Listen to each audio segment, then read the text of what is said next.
وأشهد أن محمدا رسول الله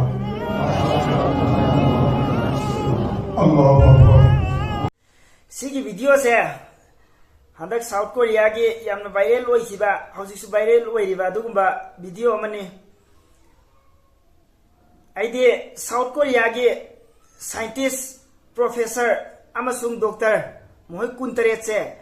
convert तौर इस्लाम convert तौर पगी video ने इस्लाम ओनसलक पगी वीडियो ने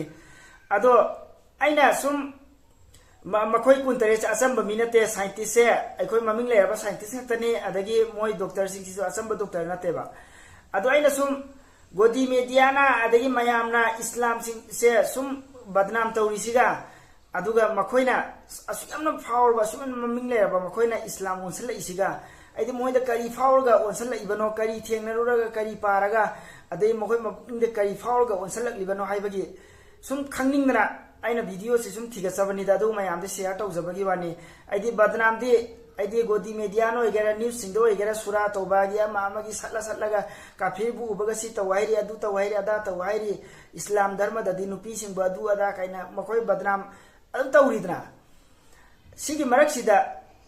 मखोइना इस्लाम धर्म ओनसल इसे सुयमनो ममिंग लेरबा ममिंग सल्लाबा मोइन इस्लाम धर्म ओनसल इसे करी मरम गिनो सुम खंगनिंगदनेना सुम थिगचबनिदा अदो मखोइ कुंतरेत सिगी मनुंगदा मंगादि हानादगी मोइसे धर्मगी मतांगदा नैनरगा लाकपा मीसिंगनेबा अदो मोइ धर्म आयामबगी लाइसे मोइसे सुम पारा पारगा लाए सुम पारा पारगा लाए अदुदा लास्ट कुरान से पाबनेबा लास्ट कुरान से पाबा कांदा कुरान से यारोमिबा साइंस की मतांग से गैलेक्सी की मतांग यूनिवर्स की मतांग अदगी सोलर सिस्टम की मतांग प्लैनेट सिंग की मतांग सिंग से सुम मखोइना पारुबा कांदा पृथ्वी से करमाइनो रखी आर्ट करमाइनो रखी काइना नुमित की मतांग अदगी था की मतांग सिंग से पारुबा कांदा मोइसे प्रगा एवा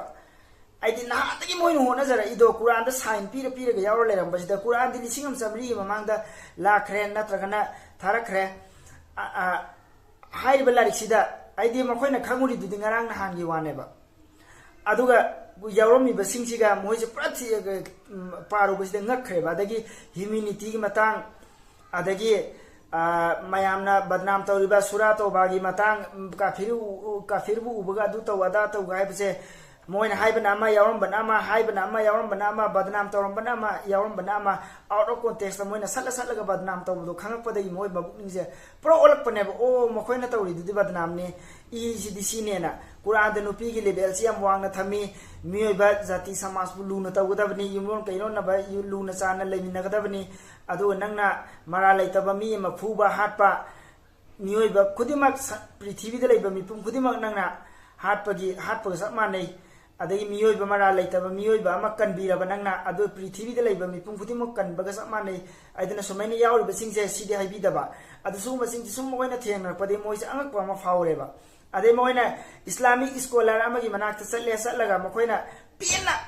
क्वेश्चन जे हंगयाबा हंगनेबा हंगबकांदा इस्लामिक स्कॉलर सिना होजिकी इस्लामिक स्कॉलर सिसो असंबा मिनतेबा कुरान ट्रांसलेशन से पूरा खंगबा आइदि फजना तफसीर लोइना खंगबा नुपा अमनेबा अदु माना खुमइबा पाउखुमसे माना पिरिबा आंसर सिना मखोइसो पूरा सैटिस्फाई होरे मोइसे अपियनबा मोइरेबा अदुदैदि मोइसे नोंमा सियोल सेंट्रल कौबा मस्जिद अमदा साउथ अखोई कोरिया की सियोल सेंट्रल कौबा मस्जिद अमदा चलगा मोइसे इस्लाम कन्वर्ट तौबनेबा मोइना पारगा कुरान से पूरा पारकपदि मोइसे पूरा ngakkhibनेबा याउरिसिना अमा अदगी